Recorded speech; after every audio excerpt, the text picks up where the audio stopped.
Walter Elias Disney, the mastermind behind the Walt Disney Company, who created a business model that so many aspire to achieve, was originally just a boy with a vivid imagination.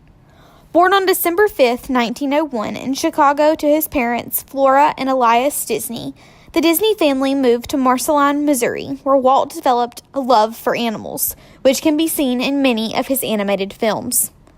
Walt Disney had a love for drawing cartoons, and when he returned to Kansas City after driving an ambulance in World War I, he began his first company, Laugh-O-Gram Films, where he and his friends made animated cartoons.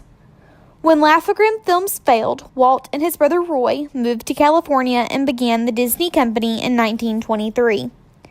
During this time, the Disney Company created Oswald the Lucky Rabbit, but in 1928, Walt created the famous Mickey Mouse. The Disney Company created their first full-length feature film, Snow White and the Seven Dwarfs, in 1937. During World War II, much of the Disney Company's time was spent making war propaganda cartoons. But in 1955, Disneyland opened and was the first real theme park. Unfortunately, Walt died on December 15th of 1966 while in the planning process for the experimental prototype community of tomorrow, also known as Epcot, at Walt Disney World. He thought that this park would help with the issues that the United States had with urban problems. In the end, the Walt Disney Company continued to expand up until today, with being the parent company of several entities. Walt was an innovator, not a follower. The 5 practices of effective leadership are model the way, inspire a shared vision, challenge the process, enable others to act, and encourage the heart. Walt Disney exemplifies each of these practices. Walt exemplifies the model the way practice of effective leadership in his training method that he uses with all of the cast members. Disney takes pride in how they train their individuals, and they have devoted an entire area to this. Disney University opened in 1963, with Jim Cora as one of the individuals responsible for teaching orientation programs for new hires in the Walt Disney Company. The second of the 5 practices of effective leadership is inspiring a shared vision. According to the Disney Institute blog, Walt Disney was a trailblazer who forged ahead, consistently proving the naysayers and critics wrong. Walt faced many challenges when developed the world-renowned company, and he had the ability to effectively and passionately communicate a vision.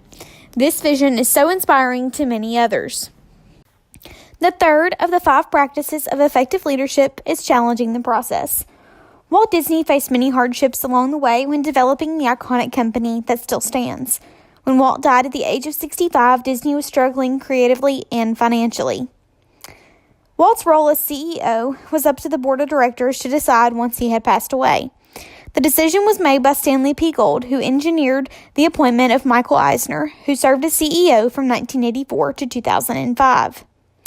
Eisner is responsible for the creation of Footloose and Nathaniel Hawthorne's The Scarlet Letter. The fourth of the practices is enabling others to act.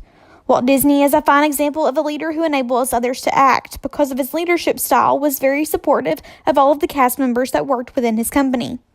For example, in the Walt Disney film Saving Mr. Banks, the story of how Walt Disney convinced P.L. Travers of letting the Walt Disney Company turn her novel, Mary Poppins, into a musical for the movies.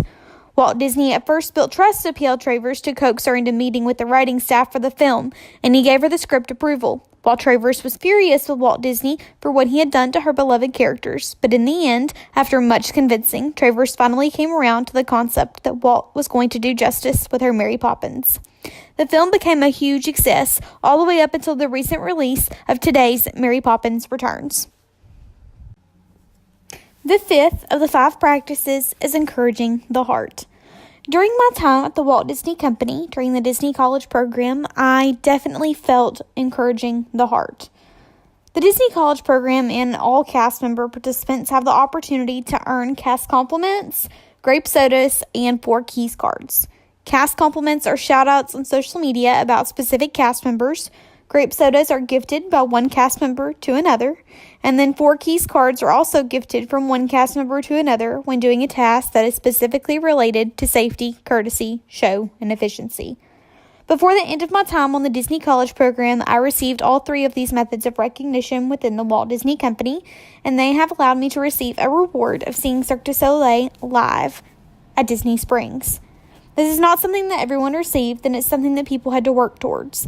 Encouraging the heart is one of the ways to inspire cast members to work harder in order to be rewarded. Whether people like to admit it or not, they are motivated by money and rewards.